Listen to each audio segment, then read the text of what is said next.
Joe Haley, there's one thing I'll say for you. You've done a good job. You know how to handle men, and you know how to keep the line moving. Thanks, Mr. Brooks. You work hard, Joe. You're a good foreman. Yes, women workers do present problems, Joe. It's tough, I know, but there are thousands of others, just like you all over the country, facing the same problems. Pretty generally, you'll all find about the same answers. Well, I know most of the answers as far as the men are concerned. Well, I think we can say that the broad principles involved in the supervision of men apply equally well in the case of women. That ain't what I learned about women. There are some new and different problems, Joe. I'll admit that. Women scare me. At least, they do in a factory. Well, maybe the women are scared too, Joe. Let's see.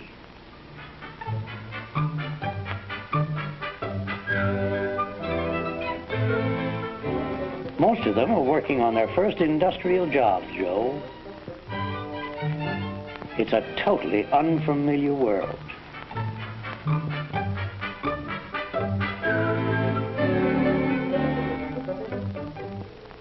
You see, they're not naturally familiar with mechanical principles nor machines. Why, even the language applying to common processes and tools are new to them. It must sound like double talk to them. Now, if anybody wants a flam span, give with a double left-handed jerry wrench on account of it might subobulate the orange crate with the torpid. On the other hand, if a span flam is wanted, that's single right-handed, providing the pressing puncture is adjusted to the conch front of 37 and 2/8. Is that clear? I know, Joe. It takes time to make them feel at home, but it can be done. You talk like a man who knows women. We'll see, Joe. We'll see. You know, women workers can be surprisingly good producers, and it helps a lot to get them off to a good start. When breaking in any new worker, and of course especially a woman, you've got to explain every angle of the process down to the last detail. And since most of them lack mechanical background, you've got to study every job and subdivide it into simple operating steps. It's a good idea not to use trade terms, except, of course, where we must, and then explain in plain language exactly what such terms mean. And no matter what the job, he fits the tools and the work arrangements to suit the worker.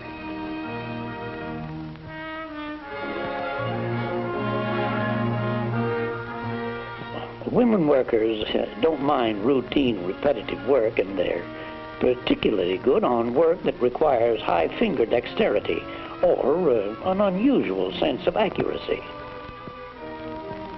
The inspection foreman did a good job of breaking in those girls. He remembered that what's old stuff to you and me is brand new to them. And I was just thinking what a dub I'd be doing something that's old stuff to my wife, but new to me. Well, like baking a pie. How did it go today, Joe? Oh, all right. You troubled about something? No, everything went all right, Molly, but... You know, I had 7 requests for time off today. Well, I guess women don't realize what it means to stick on the job. Maybe they don't.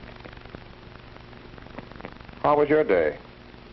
Oh, pretty quiet. I did the washing this morning and cleaned the house. And I took Junior to the dentist. Mm-hmm. And did the shopping. I put up 16 jars of jam this afternoon. Then I went to work on Junior's clothes. Joe, I'm sorry supper's late. Nice going, old lady.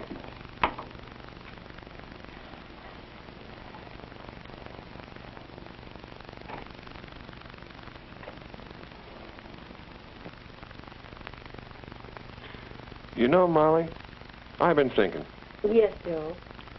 Maybe some of those women and girls coming into the plant, well, maybe they have home responsibilities, too.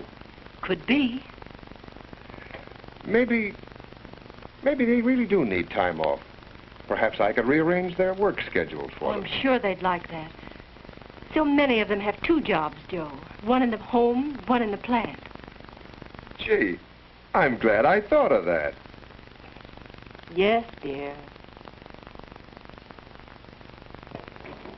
Good morning, Joe. Morning, Mr. Brooks. How go the ladies? Well, as a matter of fact, I was just jotting down a few points on that very subject from this manual of yours here.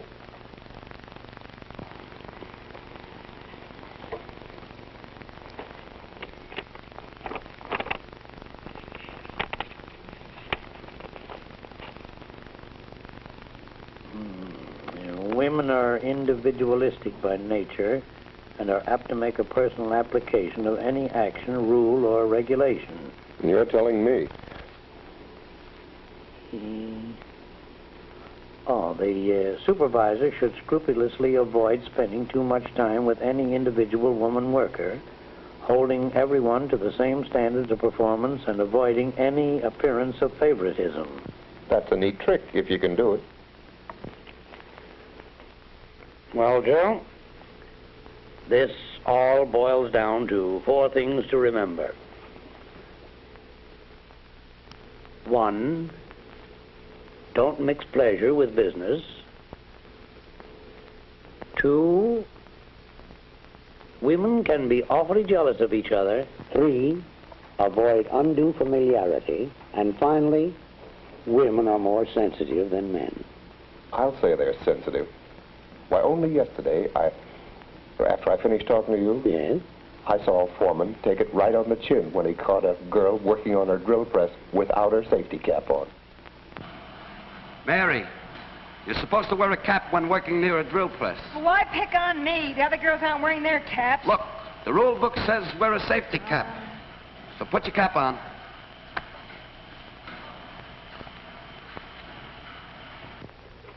There. You see what I mean?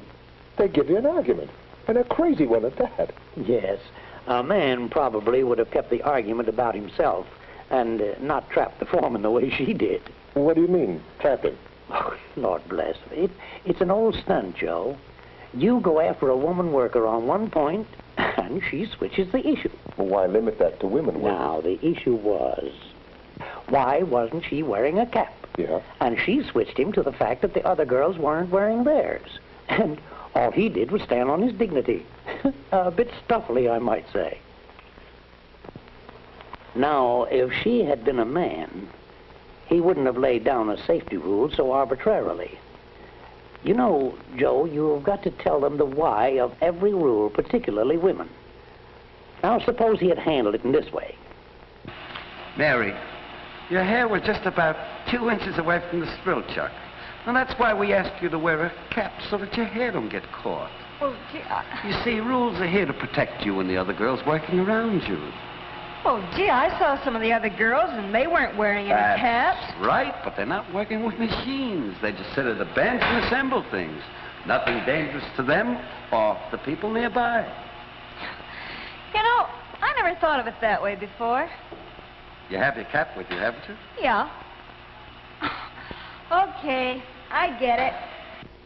A foreman will always have the eternal feminine to contend with, Joe. You know, jealousy can cause you no end of trouble. Now, avoid spending any more time with one than with another. Treat them all the same, pleasantly and friendly, but with no favoritism. And above all, avoid undue familiarity. Watch the little things, Joe. The eternal feminine is very conscious of them. And finally, I don't have to tell you not to mix pleasure with business. To all the rules in supervising women, add just one more. Act quickly. Never let a situation get underway. Remember, Joe, we couldn't have won this without the help of the women in this plant.